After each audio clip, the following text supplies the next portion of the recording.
9:03 de la mañana, don Eduardo Hernández, buenos días. Hola Juanca, ¿cómo amaneció? Todo muy bien para estar claros con la noticia aquí en Noticias Caracol en vivo, por supuesto, donde usted puede em, informarse en unos contados minutos nomás de todo lo que es noticia en el día. Arrancamos, por supuesto, entonces, don Eduardo, con la noticia nacional. Tiene que ver con estas mesas del paro arrocero. Serán hoy en 2 horas exactamente. Están agendados que arranquen en el Ministerio de Comercio los diálogos entre el gobierno nacional y los líderes del paro. Estos sí son los líderes de que están en las carreteras, ¿no? Tengo entendido, los de Dignidad Arrocera, los de los departamentos, los que son protagonistas en los bloqueos en las vías, ¿no? Y los que lo convocaron, pues bueno, evidentemente celebrar, Juan Camilo, que comiencen estas conversaciones, porque ya estamos entrando hoy en el cuarto día de paro. Esto ya está generando pérdidas de 10.000 millones de pesos, de acuerdo con los transportadores, por el bloqueo de esas carreteras que nadie desbloquea. Ellos han elegido unos horarios para abrir temporalmente algunas carreteras, vuelven y las cierran. Evidentemente poniendo de presente toda esa problemática que están sufriendo porque dicen están trabajando a pérdida. Vamos a ver, esperamos que pues sea un diálogo constructivo, que en caso de que se llegue a lo pactado, que se cumpla con lo pactado, porque acuérdese que ya en marzo tuvimos un escenario parecido a este, en ese momento hubo promesas. Razón por la cual los arroceros decidieron levantar el paro, pero hoy están diciendo que no les están cumpliendo. Así que seguramente va a ser una reunión un poco más tensa de lo que sería en caso de que fuera la primera vez que paran el país, digamos, por cuenta de esa situación tan compleja. Recordemos que ellos básicamente lo que están pidiendo es que haya algún tipo de alivio, medidas efectivas del gobierno nacional para evitar la sobreoferta de arroz que dicen ellos les está causando, pues básicamente que estén trabajando a pérdida en estos o por estos días en Colombia. Sí, vamos a ver entonces con qué propuesta va a llegar el gobierno nacional para poder levantar este paro, pero que a los 2 meses no estemos en lo mismo, ¿no, Eduardo? Que yo creo que Claro, es hay un dos punto medidas importante. concretas. Exacto, hay dos medidas concretas, Juan Camilo, que tenemos que prestarle bastante atención. La primera es si prospera la idea de establecer un precio mínimo, que estamos hablando de más o menos unos 205.000 pesos por carga, es lo que más o menos se ha venido calculando, pero que eso evidentemente tienen que analizarlo bien desde el gobierno nacional, porque lo hemos dicho estos días, eso podría terminar encareciendo, por ejemplo, el corrientazo y la canasta familiar. Y otra de las medidas importantes que de hecho anunció en las últimas horas la ministra de Agricultura es un fortalecimiento de los controles en el ingreso del producto, el ingreso de arroz desde territorio ecuatoriano. También hemos comentado, Juan Camilo, que el hecho de que esté entrando tanto arroz por Ecuador, mucho de ese arroz de contrabando sin los suficientes controles, pues también está contribuyendo a esta sobreoferta. Pero Eduardo, ahí hay una cosa que hay un punto que los líderes arroceros em, sí me parece que tal vez tienen un poco de razón y es, ¿en serio el gobierno se vino a enterar que el arroz, que hay arroz entrando por contrabando desde Ecuador? Hasta ahorita se vinieron a enterar. ¿Por qué hasta ahora estas medidas cuando inclusive líderes nos han dicho que esto ya, el contrabando que se está metiendo por el tema del arroz, pues esto es una cosa que se conoce desde hace varios años? Es decir, hasta dicen que estas medidas que están diciendo del gobierno nacional son demasiado tardías.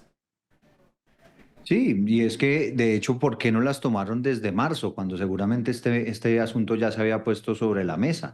Esa es una gran pregunta y efectivamente lo que pasa muchas veces en nuestro país, Juan Camilo, lamentablemente es que esperamos a que lleguen estos momentos de crisis, a que ya la gente esté desbordada con esa disposición a salir a bloquear carreteras y hacer lo que sea para llamar la atención, para que efectivamente pueda haber medidas que les alivien lo que están sufriendo por estos días. Y parece ser que este es otra vez otro de estos escenarios, porque coincido con usted, pues esta no es una problemática nueva. Claro, 9:08 de la mañana, su pronóstico para la mesa a las 11, Eduardo.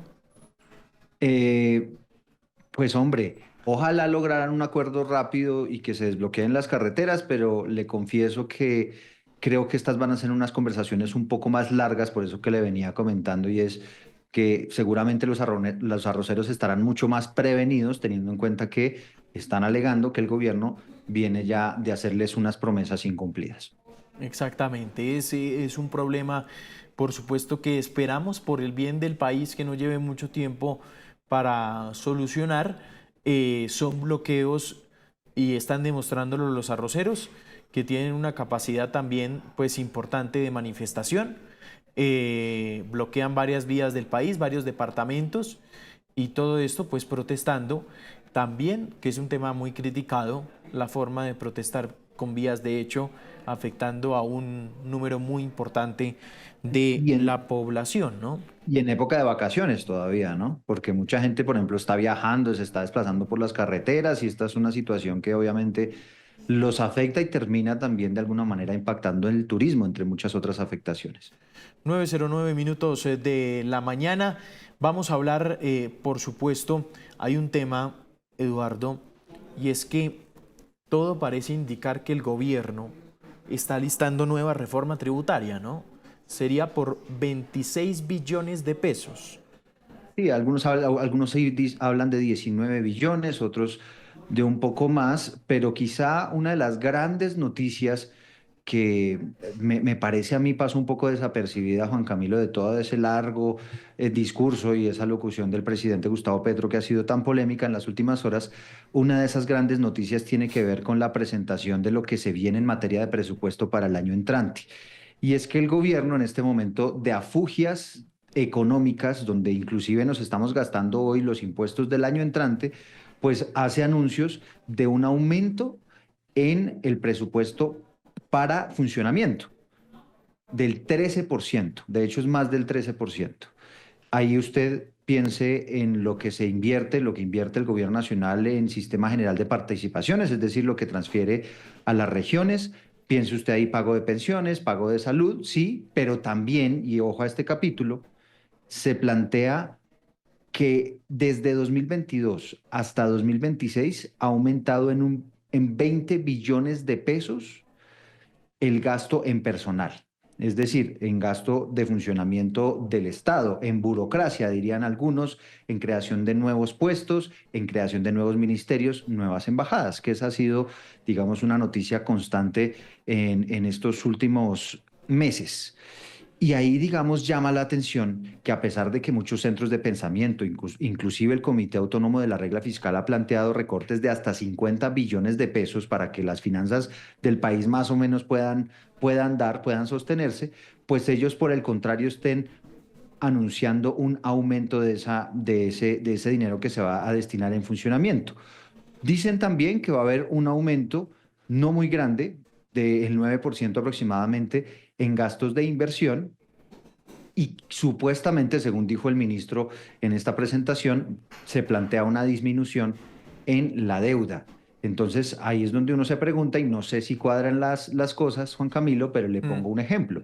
Esto es como si usted en su hogar está pasando por afugias económicas y está planteando que para el siguiente mes va a gastar más en funcionamiento, va a gastar más de pronto en inversiones, es decir, va a hacer algunos arreglos en su casa, pero aparte de eso se va a endeudar menos. Entonces, si estamos hablando de que no hay dinero, ¿con qué dinero se va a hacer? Entonces, son Pues unas preocupaciones. Sí, señor, con, iba a decir. pues con una tributaria. Claro, ahí es donde se plantea que es Exacto, don Eduardo. necesario Y es aumentar. lo que dicen los centros, digamos, hay algo que coincide en todos los analistas, don Eduardo, y es que esa exposición que usted muy bien nos acaba de presentar, es decir, que el gobierno está presentando en presupuesto un presupuesto elevado por encima y que el presupuesto, unos dicen está elevado por 10 billones de pesos, por 15, por 19, otros por 26. Es decir, que el gobierno está y va a presentar entonces lo que permite concluir una nueva reforma, la nueva reforma tributaria, para alcanzar ese presupuesto que está. Es que creo, usted me corregirá, Ávila habló de presupuesto para el 2026, son 551 billones de pesos. Que de hecho es uno de los presupuestos más altos de los últimos 10 o 7 años. Si hablamos obviamente de funcionamiento y de gastos de inversión. Ahora, claro, usted puede decir, Lo que pasa es que, y es lo que siempre el gobierno ha planteado, es que venimos de un endeudamiento muy alto de la pandemia, es que el presidente Duque dejó el Mm. país muy endeudado y nosotros estamos destinando una porción muy grande a la deuda. Eso es cierto, pero también es cierto que este gobierno, Juan Camilo, y eso es indudable, y lo dicen las cifras que además son del propio Ministerio de Hacienda, de hecho están muy bien Sí. planteadas en un artículo que trae hoy el diario El Portafolio, por si se quieren pegar una pasadilla por ahí. Y básicamente lo que están planteando es, claro, el país venía endeudado, pero este gobierno se está endeudando más y este gobierno está haciendo gastos adicionales muy costosos. Entonces, imagínese usted, Juan Camilo, una finca por un momento. Supongamos que usted tiene una finca Sí. y usted tiene dos opciones. Tiene pocos empleados y la plática que le da la finca, pues la invierte, qué sé yo, haciendo una piscina o haciendo otro cultivo. Eso es lo que llamaríamos el gasto de inversión. Usted está invirtiendo, digamos, para traer más prosperidad, digamos, a su finca. Y el otro camino que tiene, que es como el que está optando en este momento en el gobierno, y quiero ser un poco así, digamos, más gráfico para que se entiendan estos temas que muchas veces son muy técnicos, la otra opción que usted tiene es contratar más personas que empiecen a trabajar más. Entonces usted Pero tiene una que cosa ahí, gastar Eduardo. más dinero Voy a ser para abogado del pagar a diablo esos acá. empleados. Pero una cosa ahí, Ujú. Eduardo, ya que pone el ejemplo de la finca. Entonces, digamos, para que el gobierno no gaste tanto, ¿uno que le pide? ¿Recortes? Claro, lo que han planteado Pero, los analistas, sí, expertos, es digamos, bájele al gasto de listo. Entonces funcionamiento. uno le responde a los analistas o el gobierno lo que responde es, ¿por dónde recorto? Y lo que dicen también es, también hemos visto, Eduardo, por ejemplo, el deporte. Se quejan por el recorte del presupuesto. Mindefensa, aparece recorte de presupuesto. Entonces, digo, poner la otra perspectiva en cuanto a ese tema, no sé si usted está de acuerdo, yo creo que seguramente no está de acuerdo con lo que estoy diciendo, es, pero seguramente si tenemos a un miembro del gobierno nacional, al Ministerio de Hacienda, aquí al ministro en una entrevista, seguramente el ministro podrá respondernos y dirá, bueno, ¿por dónde quiere que recorte? ¿Qué quiere que quite? Listo. ¿Por dónde no Entonces, gasto? y si le parece, no Mm. hablemos de mi opinión, hablemos de la opinión de, lo Sí, que sí, sí. de los que saben y lo que han planteado diferentes expertos y analistas. Piense en José Antonio Campo, fue ministro de Hacienda de este gobierno. Sí. Él lo que ha planteado es, el Ministerio de la Igualdad, la verdad, no ha servido para nada. Usted puede perfectamente eliminar ese ministerio.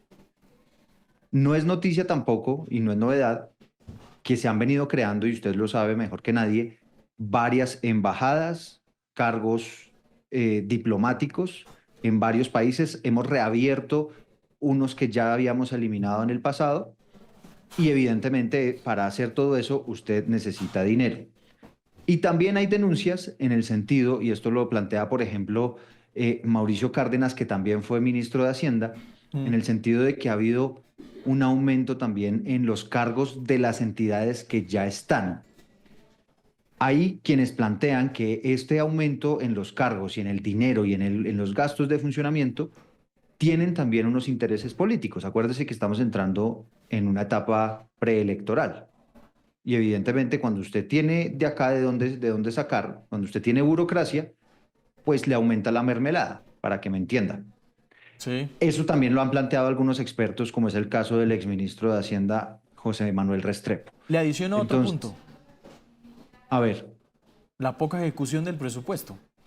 claro, entonces ahí es donde Eso es vamos, importante, porque ¿no? dicen, Porque lo que han planteado piden muchos es, mucho, poco estamos ejecutan. agrandando el aparato estatal, agrandamos la cantidad de personas contratadas por el Estado en todas las ramas, pero eso no se está viendo en resultados y en eficiencia, ¿no? A la hora de evaluar efectivamente si esos cargos, digamos, si usted, por ejemplo, contrata más mayordomos y más administradores y más trabajadores para su finca, pero usted se da cuenta que efectivamente está aumentando la producción de la finca y que eso le está funcionando, Mm. pues es una vía válida. Pero si usted contrata más trabajadores, no invierte en ampliar su finca y la finca básicamente no está dando más que si reduce el personal y el número de trabajadores, pues ahí es donde entran estos expertos a decir, hombre, ¿cómo es que estamos anunciando en este momento tan complicado que va a haber un aumento de la inversión para el año entrante?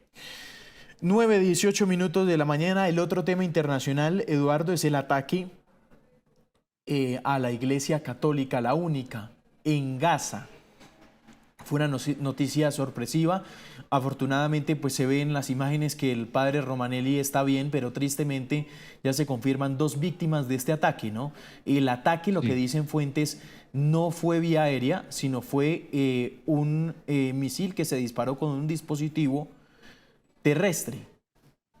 Sí, de hecho ya venía viendo yo el reporte muy interesante que estaban haciendo ustedes antes de que entráramos aquí para estar claros de todo lo que se ha venido conociendo frente a este ataque. Israel ha dicho que está en investigación, quiere establecer exactamente cuáles fueron las circunstancias en las que se dieron estos ataques, pero quizá aquí algo de fondo, Juan Camilo.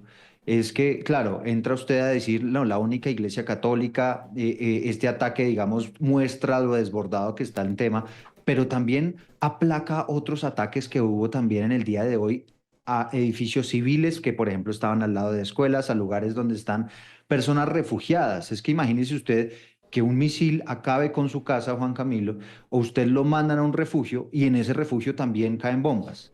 Entonces es una situación de no creer y aquí digamos, lo que empieza a pasar es que esto ya está absolutamente desbordado. La masacre de Israel en Gaza ha sido absolutamente absurda y lo que, digamos, se cuestiona y preocupa de todo esto es que no hay nadie quien la Claro. frene. No sabemos si es por su alianza con Estados Unidos, que ha venido obviamente protegiendo a Israel y nadie entonces se mete con Israel, pero es que el problema es que no se mete ni Naciones Unidas, ni se mete, nadie se mete con contundencia a tratar de parar al señor Netanyahu, que inclusive ya tiene supuestamente una orden de captura internacional que nadie hace cumplir. Entonces, aquí lo que se ve es que es un país que está haciendo lo que le viene en gana, causando una de las mayores masacres de la historia reciente y nadie le pone el tate quieto. Don Eduardo, gracias. Vale, Juanca, le mando un abrazo a todos. Un feliz día para ustedes.